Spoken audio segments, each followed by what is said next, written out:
একা হাতে সংসার সামলানো, বাচ্চা সামলানো, তার উপর যদি ছুটির দিনে বাচ্চার বাবা বাসায় থাকে সেদিন তো কাজ থাকে আকাশ সমান। আজকের দিনটা একদমই ব্যস্ততম। সকাল সকাল ঘুম থেকে উঠেই বাচ্চার জন্য আর বাচ্চার বাবার জন্য খাবার তৈরি করলাম। আর এইদিকে দুপুরে রান্নার জন্য আমি ইলিশ মাছ, লাউ আর মুরগির মাংস রান্না করছি। আর এইদিকে অনলাইন থেকে কিন্তু 3টা শাড়ি অর্ডার করে ফেললাম। বিছানাটা গোছানো থাকলে মনে হয় পুরো বাসাটা একদমই গোছানো। আর এইদিকে বাব্বিটি একদমই ফ্রেশ হতে চলে গিয়েছে। আর এই দেখো আমার ভাই আমার জন্য সিলেট থেকে আচার, চা আরো কত কিছু নিয়ে এসেছে। আর এইদিকে আরুষির জন্য আজকে আমি আবার একটু সুপও রান্না করলাম দুপুরের জন্য। এইদিকে আমি ইলিশ মাছটা রান্না করে ফেলছি, মাত্র 4 পিস ইলিশ মাছ। আর এই 2 পিস তোমাদের ভাইয়ার জন্য রেখেছি। তোমাদের ভাই আবার ইলিশ মাছ রান্না একদমই পছন্দ করে না, তার জন্য এই 2 পিস ফ্রাই করে রেখেছি। আর এইদিকে আবার আমি মশলাও কষিয়ে নিলাম, লাউ রান্না করবো। আমরা মানুষ 3 জন হতে পারি, কিন্তু আমাদের আয়োজন অনেক। বিশেষ করে তোমাদের ভাইয়া যেদিন বাসায় থাকে সেদিন একটু আয়োজন বেশি করে। তারপর এত অল্প অল্প রান্না করার পর যদি খাবার ফেলে দিতে হয় তখন কেমন লাগে বলো? তোমাদের ভাই আর আমি ওইভাবে করে একদমই খেতে পারি না। তারপরও মনের শান্তির জন্য অনেক বেশি রান্না করি। আর বিশেষ করে আরুষিকে ইলিশ মাছটা দিতে পারছি না, যেহেতু ঝাটকা ইলিশ, ওর জন্য আবার মুরগির মাংস রান্না করছি। মানে সবকিছু মিলিয়ে আমার রান্নাঘরে পুরো দিন কেটে যায়। এই যে আমার লাউ রান্নাটা মোটামুটি কমপ্লিট। আর এখন আমি যাচ্ছি বিছানা গোছাতে, মানে রান্না বান্না অলমোস্ট শেষ করে আমি এখন এসেছি ঘর গোছাতে। ওইভাবে করে কাজের লোক নেই, থাকি 3 তলার উপরে। কাজের লোক খুঁজে পাওয়াটা একদমই মুশকিল। নিজের হাতে ঘর গোছানো, বাচ্চা সামলানো, কাপড় চোপড়, রান্না বান্না সবকিছু নিজের হাতে করা, কাটাকুটি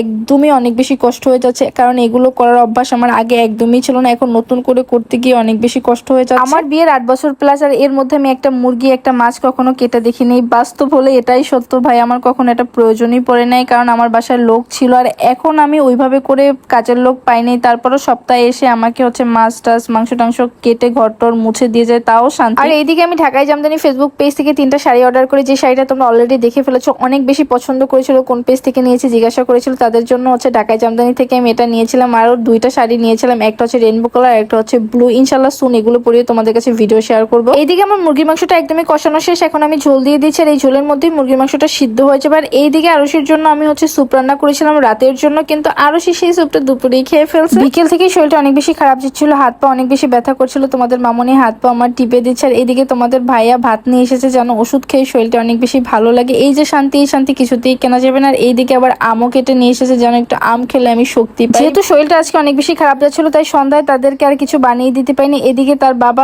রুটি আর কলা নিয়ে এসেছে, আরুষি রুটি আর কলা খাচ্ছিল। ওষুধ খাওয়ার পর শরীরটা মোটামুটি ভালোই লাগছিল। তারপরে এই একামটা করে ফেলাম। 1 সপ্তাহে আরুষির মাথা থেকে এরকম করে 2বার আমি চুল কেটেছি। এখন মেয়ের মাথার চুলগুলো একদমই ছোট করে ফেলেছি।